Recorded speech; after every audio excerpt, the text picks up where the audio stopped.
오늘 말씀의 제목은 그리스도인이라 일컬음입니다.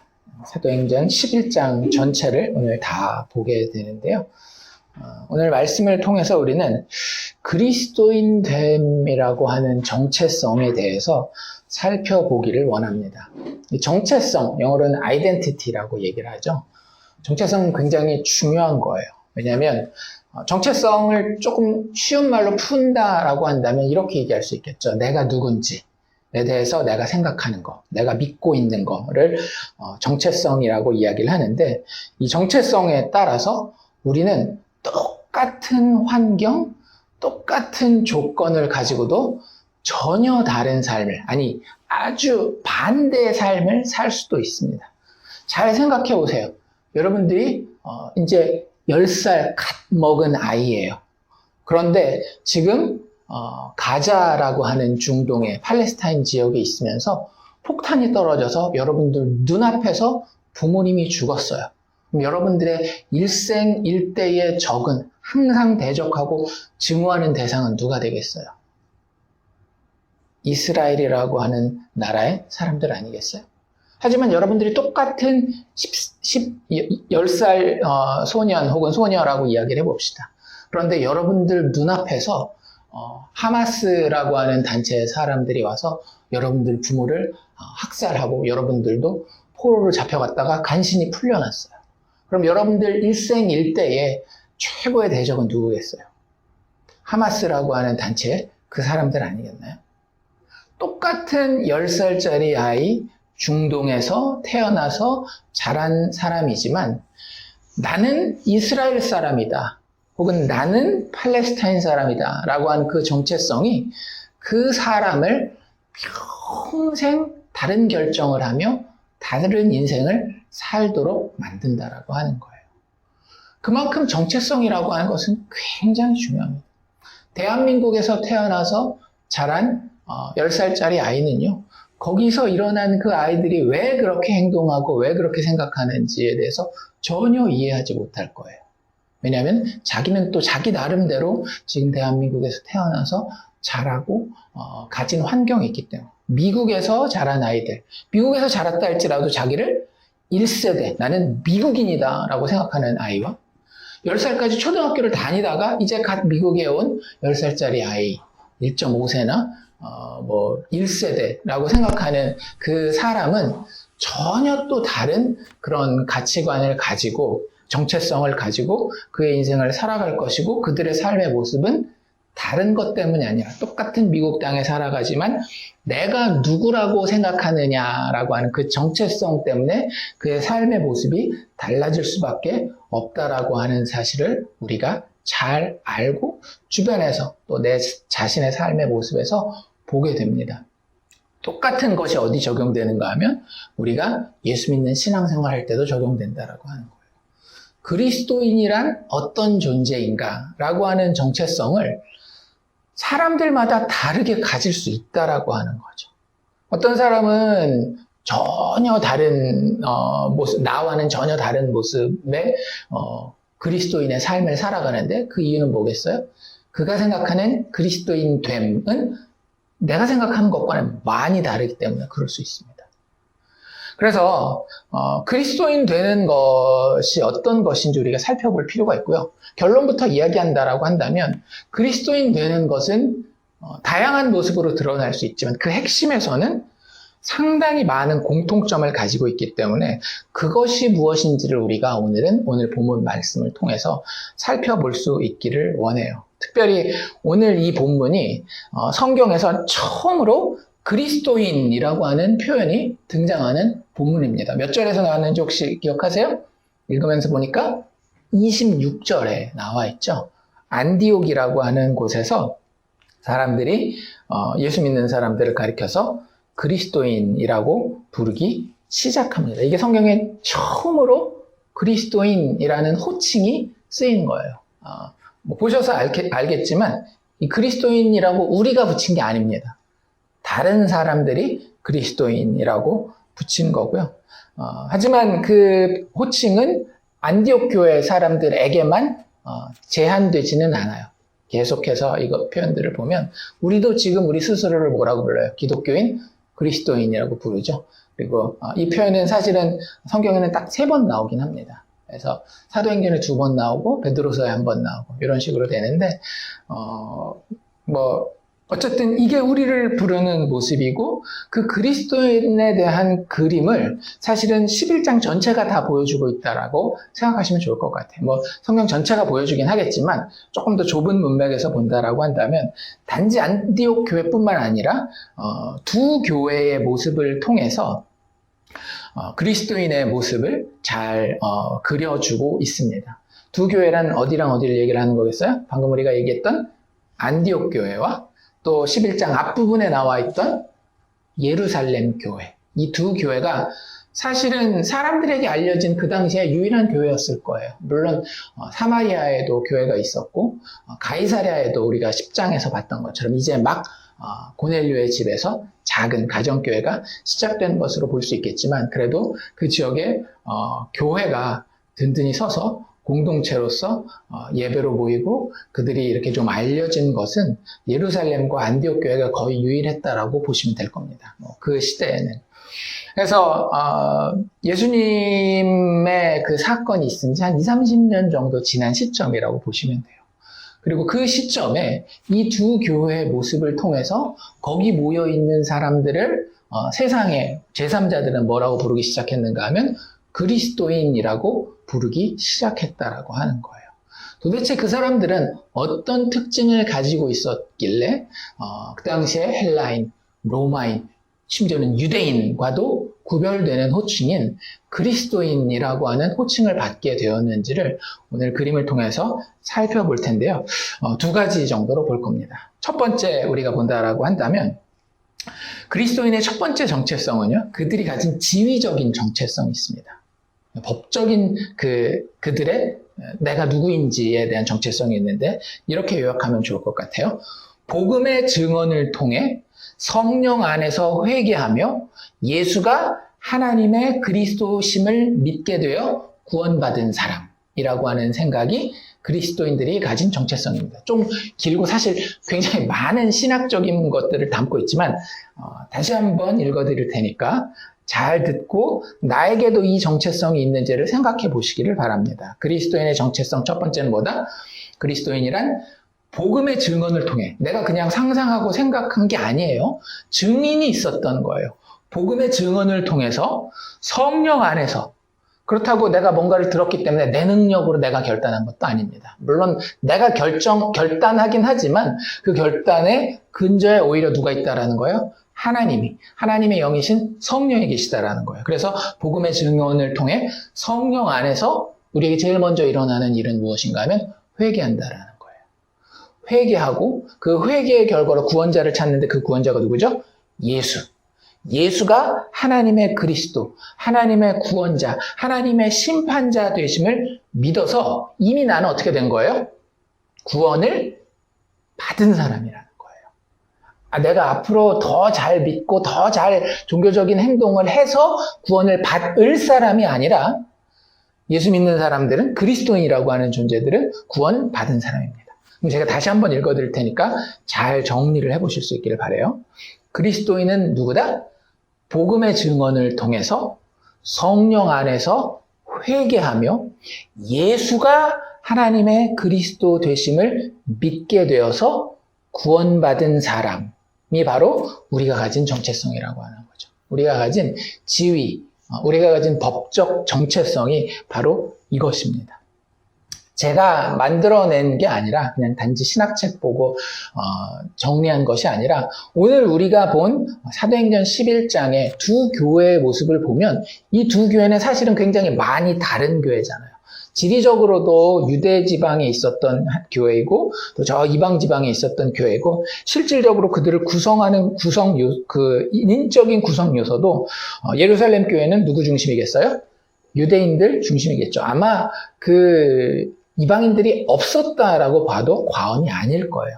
그래서 철저히 유대인들 중심이고 아직도 율법을 지키고 있는 그런 교회였습니다. 반면 안디옥 교회는 어떤 교회예요? 흩어진 자들이 갔어요. 그들은 유대인이긴 하겠죠, 그렇죠? 흩어진 자들, 그 스데반의 일로 일어난 환란 때문에 교회가 흩어진 상황에서 그 흩어진 사람들이 안디옥까지 가서 전도를 했지만 다른 사람들과는 다르게 이 사람들은 어떻게 했더라고요? 우리 19절에 보니까 베니게, 구브로, 안디옥까지 처음에는 유대인에게만 말씀을 전했는데 20절에 보면 몇몇 사람이 그 중에서 안디옥에서 헬라인에게, 여기서 헬라인은 그 헬라 말을 쓰는 사람이기 때문에 그 당시에 로마 시대이긴 했지만 법적인 용어는 라틴어를 많이 썼지만 일상적으로 사람들이 제일 많이 쓰는 단어는 헬라어라고 보시면 돼요. 그래서 헬라인이라고 하는 표현은 그 당시에 유대인을 제외한 나머지 사람들이라고 보시면 될 겁니다. 이방인들에게 복음을 전파하고 그들이 예수를 믿게 되어서 세워진 교회가 안디옥 교회이기 때문에 교회 리더십 중에는 유대인들이 좀 있었을런지 모르겠지만 리더십을 포함해서 많은 다른 사람들은 평신도들은 그 유대인이 아닌 이방인들이었다고 보면 되는 거예요. 그러니까 상당히, 그리고 율법에 대해서, 구약에 대해서도 배경 지식이 많이 없는 이런 사람들이고 그걸 지키는 것은 더욱더 관심이 별로 없었죠. 가장 대표적인 게 보면 항상 할례 받는 사람들이 할례를 줘야 되느냐 말아야 되느냐 이런 걸 가지고 고민하고 우리 15장까지 가는 걸 보게 되잖아요. 그래서 그런 모습들을 봤을 때 율법을 지키는 것, 율법 자체에 대해서 그렇게 큰 의미를 두지 않는 사람들이 안디옥 교회 사람들이라고 하는 거죠. 그런데 중요한 것은 예루살렘 교회가 됐건 안디옥 교회가 됐건 이 굉장히 달라 보이는 그런 두 교회가 보여주는 같은 모습이 있다라는 거예요. 같은 정체성. 이 사람들이 다 뭐라고 불리울 수 있는 그리스도인이라고 불리울 수 있는 정체성이 있는데 그게 뭐다? 복음의 증언을 통해서 성령을 안에 회개하고 예수가 하나님의 그리스도라고 하는 사실을 믿게 되어서 구원받은 사람들이었다라고 하는 거예요. 예루살렘 교회부터 먼저 볼까요? 15절에 보면 이 표현이 나와 있죠. 우리 그 앞에 내용들도 많이 있겠지만 앞에 내용이 베드로가 예루살렘 교회 앞에 서서 자기가 왜 이방인인 고넬료에게 가서 같이 식사하고 말씀을 나눌 수밖에 없었는지에 대한 이야기 기억나시죠? 그렇죠? 하늘에서 보자기 같은 그릇이 내려와서 그 안에 정결한 부정한 짐승들이 섞여 있는데 그걸 먹어라. 근데 나는 못 먹겠다. 그랬는데 계속해서 하늘에서 음성은 뭐라고 들려요? 하나님이 깨끗하게 하신 것을 네가 부정하다 하지 말라라는 그 음성 들은 이야기를 합니다. 그 컨텍스트에서 15절에 보면 이렇게 이야기를 하고 있죠. 내가 말을 시작할 때에 성령이 그들에게 임하였다라고 이야기를 하고요. 그 앞에 보면 그 말의 내용이 무엇인지 이렇게 이야기를 하고 있어요. 여기서 그는 베드로를 얘기를 하는 건데요. 베드로를 이야기를 하는 건데요. 베드로가 너와 내 온 집이 구원받을 말씀을 너에게 이를 것이다 라는 이야기를 고넬료가 들었다라는 거예요. 그리고 고넬료가 베드로한테 그러니까 그 얘기 좀 해주세요. 그런 얘기예요. 무슨 얘기? 나와 내 집이 구원받을 말씀을 나에게 해주세요. 그걸 누가 가지고 있었어요? 베드로가 가지고 있었어요. 그리고 그 베드로는 어디서 파송된 거예요? 예루살렘 교회에서 파송된 거예요. 그러니까 예루살렘 교회는 다른 것에 관심 있는 데가 아니었다라고 하는 거예요. 하나님이 죄인들을 어떻게 구원하실지에 대한 증언을 가지고 있는 교회가 예루살렘 교회였던 거죠. 그리고 그들이 가서 그들이 대표로 파송하는 베드로가 전하는 메시지 역시 무슨 메시지였던 거예요? 하나님의 구원에 관한 메시지였죠. 근데 그게 율법을 잘 지키면 구원받는다? 그런 메시지가 아니라 너희들이 한 것 아무것도 없는데 오히려 너희 손으로 나무에 못 박아 죽인 저 예수 그리스도를 믿는 믿음 안에서 너희가 회복되고 온전케 되어 하나님의 백성으로 구원받게 될 것이다 라고 하는 그런 이야기를 증언하는 교회가 바로 예루살렘 교회였다라고 하는 거죠. 또 18절로 내려가도 보면 18절에도 이런 이야기를 하죠. 그들이 이 말을 듣고 잠잠하여 하나님께 영광을 돌려 이르되 하면서 그 베드로의 간증을 듣고 예루살렘 교회가 반응하는 반응입니다. 하나님께서 이방인에게도 생명 얻는 회개를 주셨다라고 인정을 하게 됩니다.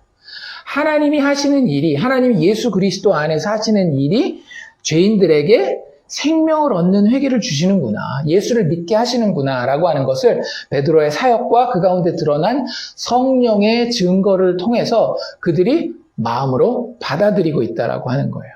그들의 대표인 베드로의 메시지는 늘 뭐였다라는 거죠? 그러니까 예수를 통한 구원.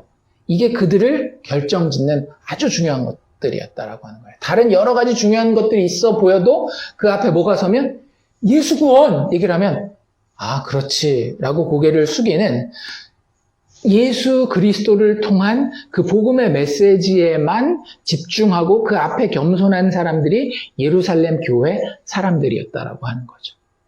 또 안디옥 교회로 넘어가서 보면 안디옥 교회는 더 확실해요. 왜냐하면 그들이 들은 메시지 자체를 되게 정확하게 표현하고 있기 때문에 20절에 보면 뭐라고 되어 있는가 하면 아까 우리가 읽었던 부분이긴 한데 몇 사람들이 그 흩어진 예루살렘 교회에서 흩어진 몇 사람들이 안디옥에 이르러서 한 일이 있다라는 거예요. 뭘 했대요? 말을 전했대요. 무슨 말을 전했답니까? 주 예수를 전파했다라고 이야기를 합니다. 안디옥이라고 하는 지역에서 교회라는 이름으로 모인 사람들이 있는데 그 사람들이 모인 유일한 이유는 뭐예요? 주 예수에 대한 이야기를 말하고 듣기 위해서 모여있는 모임이라고 하는 거죠. 복음의 증언을 듣는 그런 공동체였다라는 거예요. 그리고 그들 가운데에 성령이 역사하더라는 거예요. 이방인들이었지만 하나님 앞에 나와서 나는 죄인이다라고 고백하고 그 죄인됨에 대한 해결책으로 누구를 받아들이는 거예요? 예수를 구원자로 받는 거예요. 예수라는 이름 자체가 무슨 뜻이에요? 하나님이 구원하신다라는 그 뜻이 아니에요. 구원하시는 구원자를 내가 받아들이는데 그 사람이 어떻게 나를 구원했는가? 이사야서 53장에 이야기한 것처럼 그가 나의 죄를 대신 지시고 십자가에서 죽으셨다라고 하는 그것이 정말 구약의 배경을 아무것도 모르는 사람들이지만 그들에게 성령의 역사를 통하여서 깨달아졌다라고 하는 거죠. 그리고 그들은 그것 때문에 함께 모여 있었던 사람들이었습니다. 21절에도 그들이 상당히 많은 수가 모였었던 것 같은데 그들의 모임에 대해서 이렇게 표현하죠. 주의 손이 그들과 함께 하심에 수많은 사람들이 믿고 죽게 돌아오더라. 그들이 수많은 무리로 드러날 수 있었던 이유가 뭐라고요? 믿었기 때문이라고요. 뭐를? 예수가 하나님의 의라고 하는 것.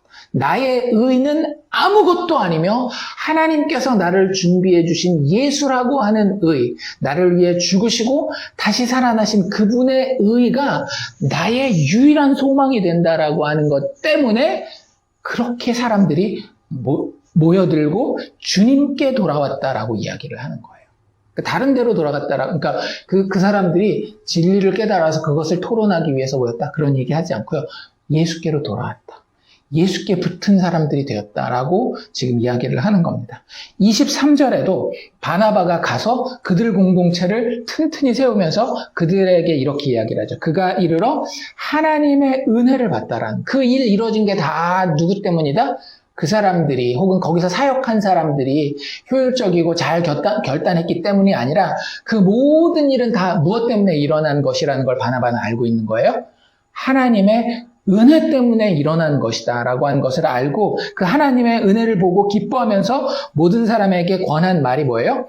굳건한 마음으로 주와 함께 머물러 있으라. 너희들의 소망은 하나밖에 없다. 뭐? 예수 그리스도. 너희의 주인 주 예수 그리스도와 함께 머물러 있어라. 요즘식으로 그냥 쉽게 표현한다면 예수를 높여 찬양하고 예수를 높여 경배하고 예수와 친밀하게 예수의 음성을 듣기 위해서 말씀을 보고 예수와 대화하기 위해 기도하라. 이런 얘기를 해준 거예요. 그것에 굳게 서라. 그 모든 것의 핵심에는 누가 있는 거예요? 예수가 있는 거예요. 예수가 하나님의 구원자, 인류의 죄인들의 유일한 소망 되심을 믿어서 구원받은 사람들이라고 하는 사람들이 안디옥 교회라고 하는 이름으로 지금 모여 있는 겁니다. 우리들도 그걸 생각해야 되는 거예요. 우리가 여기 모여 있는 이유는 단 하나예요. 우리가 복음의 증언을 들었기 때문입니다. 그런데 그 복음의 증언을 듣는 가운데 누가 역사하신 거예요? 하나님의 은혜로 성령을 통해 역사하신 거예요. 그래서 세상 사람들이 제일 싫어하는 게 뭐예요? 너 잘못됐어. 이 말 되게 싫어하잖아요. 누구한테 꾸지람 받는 거 되게 싫잖아요. 그게 심지어 부모를 할지라도, 친구를 할지라도. 근데 예수 믿는 사람들은 성령의 역사 때문에 내가 잘못했어요 라고 이야기하게 돼요. 그런데 그게 세상 사람들이 그거 싫어하는 이유가 뭐예요? 그렇게 되면 내 자존감이 너무너무 무너지거든요. 인생을 살 수가 없거든요. 살더라도 스트레스와 수치감과 이런 것 때문에 인생이 생명 가운데 넘쳐날 수가 없어요. 그런데 예수 믿는 사람들은 나 잘못됐어요. 나 죄인 맞습니다 라고 얘기를 하는데 소망이 있어요. 내가 스스로 그 부분을 커버하려고 하는 것보다 훨씬 더 크고 내가 충분히 편한 마음으로 의지할 수 있을 만한 구원자가 있다라는 거예요. 누구? 예수 그리스도. 무엇을 통해서 그게 증명됐어요? 그분의 죽음과 부활을 통해서 증명되었어요. 근데 내가 그걸 믿게 됐다라고 하는 거죠. 거기서부터 시작하는 거예요. 예수 믿는 사람이라고 하는 사람의 정체성. 그래서 다시 한번 말씀드리지만 그리스도인의 정체성은요, 종교나 철학에 의해서 시작되는 게 아닙니다. 우리는 예수 믿는다, 내가 그리스도인이 되었다라고 이야기했을 때 우리 정체성은 예수라는 인격을 만난 거예요. 한 인격체를 만나서 그분을 믿고 신뢰하고 그분과 동행한다라고 하는 것이 내 정체성이 되는 겁니다. 그러니까 계속해서 사도행전에 그 교회의 정체성으로 나온 것 중에 하나가 뭐라고요? 기도하는 거잖아요. 왜? 그들은 예수라고 하는 이론을 만난 게 아니거든요. 예수라고 하는 신학을 만난 게 아니거든요. 예수라고 하는 인격체를 만났기 때문에 그분과 함께 먹고 마시고 그분과 함께 대화하고 그분이 말씀하실 때는 듣고, 아니 인격을 만났는데 어떻게 그런 일이 안 일어날 수 있겠어요? 그렇기 때문에 그분을 믿는다라고 하는 것은 마음으로 사랑할 뿐만 아니라 실질적인 현실이기 때문에 그분과 동행하는 것을 함께 포함하고 있다라고 하는 사실을 우리는 기억해야 할 것입니다. 다시 한번 그리스도인의 정체성 첫 번째는 뭐라고요? 복음의 증언을 통해서 성령 안에 회개하며 예수가 하나님의 그리스도 되심을 믿게 되어서 구원받은 사람. 이게 내가 가진 첫 번째 정체성이라고 하는 겁니다. 그 다음에 이제 그게 어떤 지위적인, 법적인 정체성이라고 한다면 그리스도인은 거기에 더해서 조금 더 다른 정체성을 같이 가지고 있습니다. 이건 이렇게 표현하면 좋을 것 같은데요. 그리스도인이 가진 현재 진행형 정체성이 있어요. 그러니까 법적인 정체성은 변해요, 안 변해요? 안 변하죠. 그냥 우리는 구원 받은 걸로 끝이에요. 하나님 안에서 예수 그리스도를 통해 구원받은 사람, 끝. 거의 과거형이라고 보면 좋을 것 같아요. 그런데 그건 말고도 많은 경우에 이렇게 되거든요. 그래, 나 구원받았어. 근데 아직 천국을 안 갔는데 그 중간을 어떻게 살지라는 생각을 되게 많이 해요. 왜냐하면 이 두 번째 저희가 쌓으려고 하는 정체성에 층이 없기 때문에 그런 거예요. 그냥 나는 예수 믿고 구원받은 사람. 그거 가지고 많은 사람들이 인생에서 그리스도인으로서 헤매는 경우가 되게 많습니다. 그런데 또 다른 정체성이 있다는 걸 우리가 이 사도행전 11장을 잘 읽어보면 우리는 금방 알 수 있어요. 현재 진행형 정체성. 그건 뭐냐? 하나님이 예수 그리스도를 믿는 사람은 다 차별 없이 은혜로 구원하시고 또 그 구원하신 이들을 성령 충만하게 하심을 체험하면서 배워가는 사람. 그 사람이 그리스도인입니다. 다시 한번 좀 길고 복잡하긴 하지만 두 가지예요. 하나님이 예수 믿는 사람은 다 차별 없이 뭐로만 구원한다? 예수 믿는 믿음이라고 하는 은혜로 구원하시고 또 그 구원하신 사람들을 성령 충만하게 하신다라는 것을 이론으로 아니 체험하면서 배워가는 사람입니다. 이걸 우리는 다른 말로 뭐라고 이야기를 하는가 하면 그리스도인의 영적인 성장이라고 이야기를 해요. 또 조금 더 다른 말로 이야기를 한다면 신학에서 많이 쓰는 신학에서 좋아하는 단어로 쓴다면 성화라고 이야기를 합니다. 그게 그리스도인의 정체성이라고 하는 거예요. 여러분들이 예수를 딱 믿게 되었어요. 그래서 구원받은 존재가 되었습니다. 그랬을 때 많은 사람들이 넘어지는 부분이 어떤 부분인가 하면 내가 이제 예수 믿었는데 아직도 이 모양 이 꼴인가? 내가 실수하고 넘어지고 부족할 때마다 자꾸 그런 어떤 시험에 들어요. 영적인 시험에. 내가 그리스도인이 맞나? 이런 생각까지 하게 된다라고 하는 거죠. 근데 다시 말씀드리지만 여러분들이 구원받았다라고 한다면 여러분들이 믿음을 성령의 도우심 가운데에 예수 믿는 믿음을 고백한다라고 한다면 그건 여러분들의 구원은 과거 시제로 보면 돼요. 물론 앞으로 완성되어야 할 그리스도의 재림과 함께 이루어질 구원이 있긴 하지만 시간과 공간을 넘어선 하나님의 그림에선 우리는 구원받은 존재예요. 실질적으로 그래서 성경에서 그리스도인의 구원에 대해서 과거 시제로 표현하는 일이 많은 이유가 바로 그것입니다. 그런데 동시에 우리는 시간과 공간을 넘어서 지금 존재하는 게 아니잖아요. 시간 안에 존재할 때에 우리는 우리 이 시간 안에서 살아가는 현재 진행형 정체성을 가지고 있는데 그 정체성을 다른 말로 표현하면 아까도 이야기한 것처럼 성장이라고 하는 거죠. 근데 두 부분에 있어서 성장해요. 하나는 뭐? 하나님이 진짜 예수 그리스도를 통해서만 구원하신구나.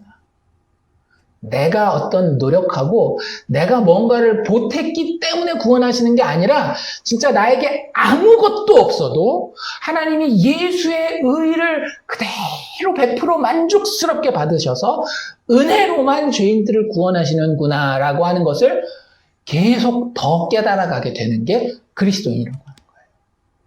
굉장히 중요합니다. 잘 보세요. 이 본문 읽으면서 우리가 아마 손가락질 한 그룹의 사람들이 있지 않을까요? 누구예요? 2절에 보면 할례자들이 나오잖아요. 할례자들이 감히 베드로를 어떻게 하고 있어요? 비난하고 있단 말이에요. 에휴, 이 가망 없는 것들. 이런 생각하지 않을까요? 많은 경우에 저도 그렇게 생각하고 싶고 실질적으로 바울이 이 장면을 봤다면 욕을 진짜 바가지로 먹었을 거예요. 근데 잘 보십시오. 이 할례자들이 그렇게 그냥 비난받을 존재가 아니라 우리랑 똑같이 교회 안에 믿음을 고백하는 사람들이에요. 이 사람들이 일단 교회 안에 있을 이유가 없어요. 예수 믿는 믿음이 없다라고 한다면. 그쵸? 이 사람들은 예수가 하나님의 그리스도로서 그분의 죽음과 부활을 통해 그리스도 되심이 증명되었다라는 것을 믿기 때문에 교회 공동체 안에 와 있는 겁니다. 이거 되게 쉽지 않은 일이에요. 잘 생각해 보세요. 그 눈먼 자가 눈뜨게 되었을 때 요한복음에 보면 마지막에 그 부모들이 그 질문 받았을 때 이게 진짜 네 자식이 맞느냐, 태어날 때부터 장님이 맞느냐 물어볼 때 그 부모가 뭐라고 얘기를 해요? 우리 자식인 거 맞고 장님으로 태어난 거 맞지만 어떻게 고침받았는지는 잘 모르겠으니까 우리 아들 다 컸으니까 아들한테 물어보십시오라고 얘기를 해요. 그러면서 뒤에 주석이 붙죠. 왜 그렇게 했다라고요? 이미 유대인 공동체에서 어떻게 하기로? 예수 믿는 사람들은 자기네들 공동체에서 쫓아내는 것으로, 출교하는 것으로 결정했기 때문에. 그러니까 지금 여기 할례자들이 우리가 그냥 생각하는 막 정말 믿음도 없는데 교회에 와서 잘 믿는 사람들을 괴롭히는 그런 사람으로 보면 사실은 좀 이해가 힘들어요. 근데 그런 사람들이 아니라 진짜 예수를 믿는 사람들이에요. 근데 아까도 얘기한 것처럼 예루살렘 교회와 안디옥 교회의 차이가 있다고 그랬잖아요. 예루살렘 교회는 아직도 율법을 다 지켰어요. 베드로도 구약 성경에서 먹지 말라는 거 안 먹고 있었어요. 근데 그런 사람들이에요. 베드로랑 사실은 똑같은 사람들이에요. 근데 베드로만 하나님이 좀 더 넓고 밝게 보여주신 거죠. 여러분들 그게 우리한테도 다 있습니다. 내가 한국인이기 때문에 혹은 미국에 사는 한국인이기 때문에 혹은 내가 이 가정에서 자랐기 때문에 혹은 이러이러한 친구들을 가졌기 때문에 이러이러한 학교를 다녔기 때문에 이런 직장을 다녔기 때문에 내가 이런 사람들을 만났기 때문에 가지고 있는 율법적인 요소들이 나한테 다 있어요. 그걸 가지고 신앙생활합니다. 꼭 찬양을 이런 찬양을 드려야 되나요? 꼭 기도는 이런 순서로 해야 되나요? 이런 여러 가지 것들 있잖아요. 아무것도 하나님 앞에서 절대적인 것은 없습니다. 그렇다고 우리가 막 아무거나 함부로 해도 된다 그런 건 아니에요. 그런데 우리가 하나님, 그 크신 하나님을, 그리고 그 크신 하나님이 이루실 놀라운 구원을 다 이해하고 예측하고 계산할 수 없기 때문에 우리는 신앙생활 하면서 항상 놀라야 정상인 겁니다. 어떤 부분에서 우리를 놀래키실까요, 근데? 우린 자꾸, 와, 이런 기적이, 야, 나 생각도 못 해봤는데. 이런 걸 생각하는데 그게 아니라 하나님은 어떤 부분에서 우리를 놀래키시는가 하면 이렇게까지 은혜로우실 수 있어? 그렇게 우리를 놀래키시는 거예요. 그러니까 다시 한번 복습하는 차원에서 그 예수님의 비유 하나만 살펴볼까요? 그 포도원 일꾼을 부르시는 그 비유 알잖아요. 우리 여러 번 이야기했지만 그 비유는 그 사람들을 데려다가 일시키기 위해서 그 사람들을 부르는 비유가 아니라는 거예요. 너희들이 쓸모 있으면 하나님이 5시가 되더라도, 오후 5시가 되더라도 부르실 거야. 그런 얘기가 아니에요. 그 사람들은 처음부터 어떤 사람들이었어요? 쓸모가 없는 사람들이었어요. 놀고 있는데, 우리 성경 표현을 보면, 놀고 있다라고 하는 게 게을러서 노는 게 아니라 그 사람들한테는 그날 일당이 생명이에요. 자기와 가정의 생명이란 말이에요. 그런데 그 생명을 얻을 수 있는 길이 끊겨져서 아무것도 할 수 없는 무가치한 것처럼 보이는 인생을 살 수밖에 없는 그 존재들을 이야기하는 거거든요. 그런데 그 사람들을 몇 시가 되건 나와서 보면 있는 대로 족족 데려다가 생명을 얻을 수 있는 자리에다가 데려놓는 모습이 하나님의 은혜의 모습이죠. 얼마나 놀라운가 하면 우리가 항의하고 싶을 정도로 은혜로우신 하나님이라는 거예요. 그렇잖아요. 1시간 일하고 하루치 생명을 받은 그 사람, 그 전에 왔었던 사람들에게 시기와 질투를 받고 주인에게 항의하는 모양이 나오게 되잖아요. 그러니까 그게 우리에게도 똑같이 있어요. 우리는 인생을 살아가면서 교회 안에서 같이 믿는 믿음의 사람들로 만나면서 그 사람들의 삶의 행실이라든지 어떤 신학적인 지식이라든지 여러 가지 나랑 다른 혹은 내가 소중하게 생각하는 그 어떤 것들을 가지고 있지 않기 때문에 그 사람들을 은혜의 자리에서 100%는 아니라 할지라도 조금씩 배제하려고 하는 마음이 우리에게 있어요. 그런데 잘 보십시오. 이제 이 할례자들 이야기로 돌아가 봅시다. 이 할례자들이 그냥 그 자리에 머물러 있지 않더라고요. 이 사람, 물론 진짜 가짜가 들어와 있을 수도 있겠죠. 나중에 바울 서신에 이야기하는 정말로 들어와 있는 하나님의 대적 같은 끝까지 율법을 붙들고 예수 그리스도의 십자가를 폄하하려고 하는 그런 사람들도 있을 수는 있을 거예요. 그런데 대부분 아니라고 생각하시면 돼요. 이 사람들에게 베드로가 자신의 간증을 또 해요. 이게 벌써 이 욥바 이야기는 3번째 나오는 겁니다. 10장에만 벌써 2번이나 반복되고 실제 그 사건이 일어날 때 그리고 그걸 이야기를 하는 장면 그리고 오늘까지 해서 3번째 나오는 건데 나도 너희들이랑 똑같은 할례당이다.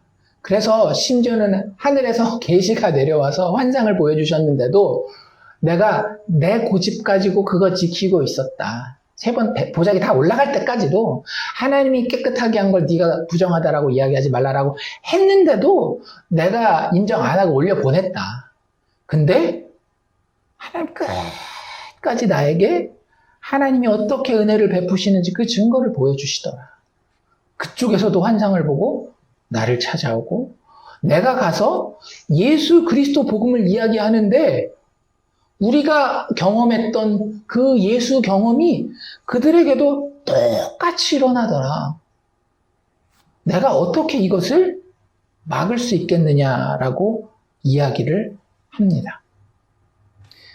그랬을 때 그들의 반응이 어디 나와 있는가 하면 18절에 나와 있는 거예요. 그들이 이 말을 듣고 어떻게 해요? 네가 베드로라고는 하지만 예수님 수제자라고 하지만 너 여전히 틀렸어. 똑바로 해. 이러지 않아요. 그러니까 베드로의 권위 때문이 아니라 뭐 때문에? 하나님이 역사하시는 것 때문에. 예수의 영인 성령이 똑같이 약속된 대로 예수님이 약속하신 거잖아요. 그 성경 보면 그 예수님 말씀은 빨간색으로 돼 있지 않나요? 사도행전에서 예수님 말씀 빨간색으로 된 게 많지 않아요. 사도행전 1장에 승천하실 때 나오는 거 말고는. 근데 여기 나와 있잖아요. 예수님이 뭐라고 그러셨어요? 요한은 물로 세례를 베풀었으나 너희는 성령으로 세례를 받으리라 했던 그 장면이 우리에게 경험되지 않았느냐. 오순절 성령 강림 때. 근데 그 똑같은 경험이 내가 생각하는 은혜 받을 자격이 없다라고 하는 저런 라이프 스타일을 가진 사람에게도 예수 믿으니까 일어나더라. 라고 이야기를 하고 그 예수의 말씀에 근거한 그 증언을 이 사람들이 듣고 잠잠히 공연하다가 결국엔 어떻게 해요? 항복하고 하나님 앞에 영광을 돌릴 뿐만 아니라 그들의 하나님의 은혜에 대한 지평이 넓어지죠. 어떻게? 하나님께서 이방인에게도, 이방인이라는 단어를 우리가 이렇게 바꿔봅시다. 내가 생각할 때 자격 없는 자들에게도 생명 얻는 회개를 주셨구나. 그러니까 그 사람들 그냥 그대로 살게 내버려 둔다라는 게 아니라 그 사람들의 삶은 세상 사람들이 봤을 때는 어쩌면 더 도덕적인 상태로 발전할 수는 있을 거예요. 근데 그걸 영적으로 표현할 땐 뭐라고 표현한다라고요? 회개한다라는 거예요. 내가 잘못됐구나. 나에게 구원자가 필요하구나. 그런데 예수가 하나님이 인정하신 그 구원자구나. 그러니 이렇게 나에게 그분의 죽음과 부활을 눈으로 보고 와서 증거하는 증인들이 있지. 이걸 내가 생각했을 때 저 사람들은 안 받아들이는 것 같은데 지금까지 삶의 모습을 보면 그런 사람들에게도 하나님이 문을 여셨다라는 걸 깨달아가게 된다는 거예요. 그래서 예수 믿는 사람은요. 처음에 믿었을 때와 10년 지나고 20년 지났을 때에 세상 사람들이 봤을 때도 사람 자체가 달라져 있어요.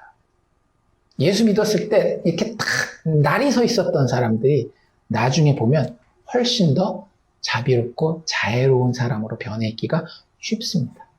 날이 쓴 것 자체가 나쁜 건 아니에요. 그런데 아까도 이야기한 것처럼 그리스도인의 현재 진행형 정체성은 뭐다? 예수 그리스도를 통해 드러난 그 하나님의 은혜의 지평이 점점 넓어지는 거예요. 처음엔 이것밖에 못했어요. 나를 구원하시는 예수님, 나 같은 죄인도 구원하시는 예수님, 이렇게만 보던 게, 그래서 나 같은 사람은 구원하시는구나. 여기까지만 알던 게, 내가 생각했을 때 이게 범위에 들어오지 않았었던 저런 사람들까지도 1시간밖에 일 안 했는데요. 이런 사람도 하나님 구원하시는 것을 점점 넓게 보는 겁니다. 그래서 성도의 교제는 뭐냐면요. 그냥 우리들끼리 마음 맞고, 우리 세상 사람들과는 다르게, 우리 똑같이 이런 가치관을 가지고 있어. 이런 게 아니라, 그 사람을 통해서 뭘 보는 거예요? 하나님이 어떻게 은혜를 베푸셨는지를 보는 거예요. 그 사람의 대단함을 보는 게 아니라, 와, 저런 사람이면 내가 하나님이라면 구원하기 힘들 텐데, 하나님 진짜 구원하시네? 이런 것들을 보는 거예요.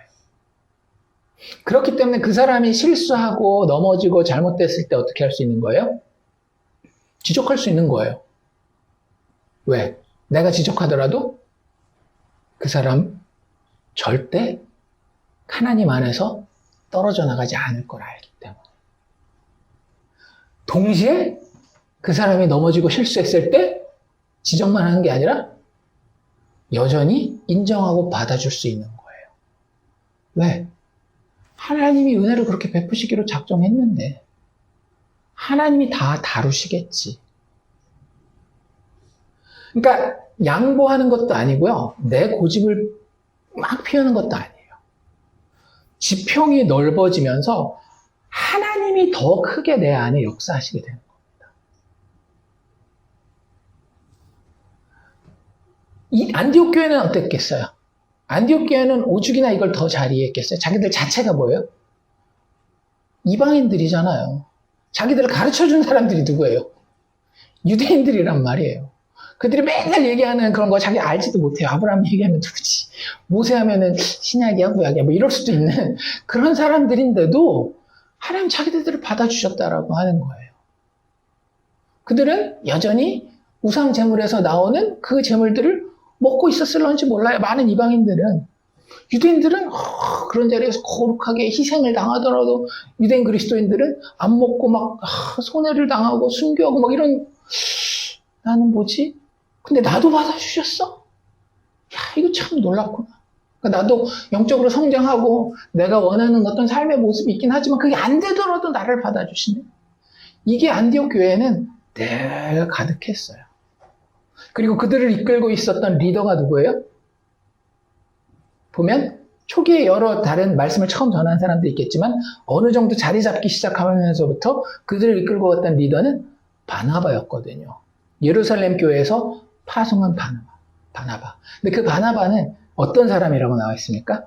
하나님의 은혜를 알 뿐만 아니라 착한 사람이래요. 이게 우리가 도덕적으로 생각하는 그냥 그런 착한 사람이 아닙니다. 여기서 이 착하다라는 표현은 이렇게 이야기하면 그리스도인들한테는 가장 정확한 표현이에요. 은혜의 지평이 상당히 넓혀져 있는 사람. 그렇기 때문에 누구를 교회 안으로 데리고 올 수 있었어요? 이미 과거에? 사울을 교회 안으로 데리고 올 수 있었잖아요. 그렇죠? 심지어는 사울의 눈을 뜨게 한 아나니아마저도 사울에 대한 경계심이 만땅 올라가 있는데 그 사울을 교회에 데리고 오고 예루살렘 교회 사도들에게 소개시켜준 사람이 누구예요? 바나바였어요. 뭘 봤기 때문에? 하나님의 은혜의 지평의 넓음을 봤기 때문에. 하나님에게는 그 어떤 favoritism, 누구를 더 편애하는 이런 것들이 없다라는 걸 본 거예요. 그가 심지어 어떤 사람이라 할지라도 예수 믿는 사람들을 잡아 죽인 예수 자체를 핍박한 사람이라 할지라도 하나님은 그 사람에게도 뭘 베푸신다? 예수 그리스도의 은혜를 베푸신다라는 것을 알고 있는 은혜의 지평이 상당히 넓었었던 사람들. 그러니까 교회 안에는요, 그 평등이 있어요. 근데 자꾸 이 말씀을 모르고 복음을 모르는 사람들은 평등하면 어떤 평등을 생각해요? 정치적 평등, 경제적 평등, 계급적 평등, 혹은 조금 더 막 얘기하면 막 있어 보이게 얘기하면 존엄성이 있는 존재로서의 인간의 평등 이런 것들 이야기하잖아요. 아니에요.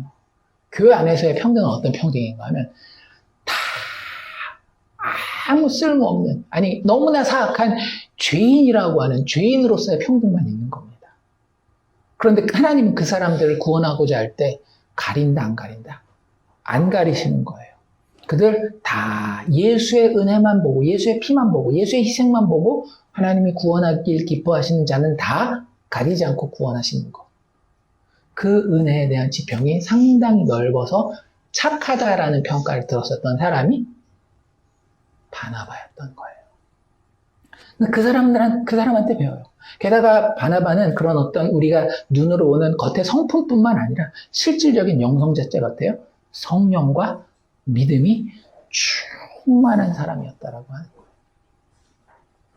성령 충만에 대해서 우리가 계속 이야기하고 있잖아. 아까 우리 이 현재 진행형 정체성에 대해서 이야기할 때 첫 번째 부분은 은혜로 구원하신다라는 것을 점점 더 배워가지만 두 번째 부분은 뭐가 있었어요? 하나님께서 하나님 백성을, 하나님 자녀를 성령 충만케 하신다라는 것을 체험하면서 가는 사람들이 우리의 정체성, 그리스도인의 정체성. 그리스도인은 절대 그냥 가만히 메마른 것으로 나는 지식적으로 다 알고 동의했기 때문에 뭐 인격적으로 또 만나긴 만났어. 하지만 지금은 잘 모르겠는데 어쨌든 죽을 땐 천국 갈 거야. 이런 사람이 아니에요. 늘 그 가슴이 성령 충만하지 않을 때는 갈급하고 성령 충만할 때는 감사와 기쁨과 감격이 넘치는 이런 존재가 그리스도인인데 그 모델이 바로 바나바로서 안디옥 교회에 딱 서 있는 거죠. 성령이 충만하고 믿음이 충만하여서 늘 하나님의 말씀을 사모하고 그 하나님의 말씀 가운데에 백성들을 가르치고 그리고 바나바가 또 한 일이 중요한 게 뭐예요? 25절에 보면 바나바가 누구를 찾으러 갔대요? 사울 찾으러 가잖아요. 어디까지? 다소까지. 그래서 그를 데리고 안디옥에 돌아와서 둘이서 교회를 1년 동안 모여서 큰 무리를 가르쳤다라고 이야기를 합니다. 그러니까 둘이 아무도 안 듣는데 니들 여기 오늘 성령 공부 안 나오면 지옥 간다? 그래가지고 사람들 끌어모았을까요? 아니에요. 안디옥 교회 사람들이 어떤 마음이 있는 거예요? 복음을 더 알고자, 말씀을 더 알고자 하는 마음이 있었던 거예요. 그러니까 자신들이 은혜 안에서 더 성장하기를 원하고 그 공동체로 모여서 어떤 경험들과 어떤 소식들을 들었겠어요. 말씀이 선포되는 곳에 성령이 임재하시고 성령 충만의 역사가 있었던 것을 그들은 알고 체험하고 들었었던 사람들일 거 아니에요. 그러니까 그런 소망을 가지고, 그런 갈급함을 가지고, 그런 어떤 영적인 소망을 가지고 계속 모인 거예요. 성령 충만을 체험하고, 성령 충만에 갈급해하고, 이런 것들이 안디옥 교회의 모습이었다라고 하는 겁니다. 그랬을 때에 비로소 그리스도인이라 일컬음을 받게 되었더라라고 이야기하고 있는 거예요. 그리스도인의 정체성이 뭔지 아시겠어요? 이거 아까도 얘기했지만 자기의 자신들이 이렇게 불렀다라고요? 아니라고요. 교회 사정을 잘 모르는 제3자들이 이 사람들을 부를 때 그리스도인이라고 불려요. 또 다른 표현이 그 사도행전 26장인가에 가면 그 아그리빠 왕에게 이 사도 바울이 복음을 전파할 때, 증거할 때에 쓰는 표현, 아그리빠가 써요. 뭐라고 쓰는가 하면, 네가 이 적은 말을 가지고 나를 그리스도인 만들려고 하느냐. 아그리빠는 그리스도교, 기독교의 교리를 거기 보면 잘 모르잖아요. 그리고 어느 정도 경계심을 가지고 있고, 그럼에도 불구하고 그런 사람들이, 저 사람들 모이네? 저 사람들 뭐라고 불러야 될까? 저 사람들이 로마인 아니야. 저 사람들 헬라인 아니야. 저 사람들 심지어 유대인도 아니야. 뭐라고 불러야 되지? 그리스도인이라고 부르자. 라고 된 거예요. 왜 그랬을까요? 그만큼 그들은 그들의 정체성이 너무나 투명하고 분명했기 때문에 그런 거예요. 예수 중심의 그 정체성. 예수의 복음의 증언을 들었는데 그 복음의 증언을 듣는 순간 성령께서 역사하셔서 그들에게 자신의 죄를, 자신의 연약함을 고백하는 회개가 터져나오고 그리고 그 가운데에 여전히 하나님이 보내주신 예수 십자가 그 보혈이라고 하는 소망을 가지고 그분을 믿는 믿음으로 구원받았을 뿐만 아니라 지금도 그분과 동행하고 교제하면서 자기가 아직 알지 못하고 밟지 못해본 그 은혜의 넓은 지경을 향해 성장해 나가고 있고 그 과정에서 자기 혼자 있는 것이 아니라 성령이 지금도 살아서 나와 역사해서 예수가 내 안에 사는 것을 경험하면서 사는 거예요.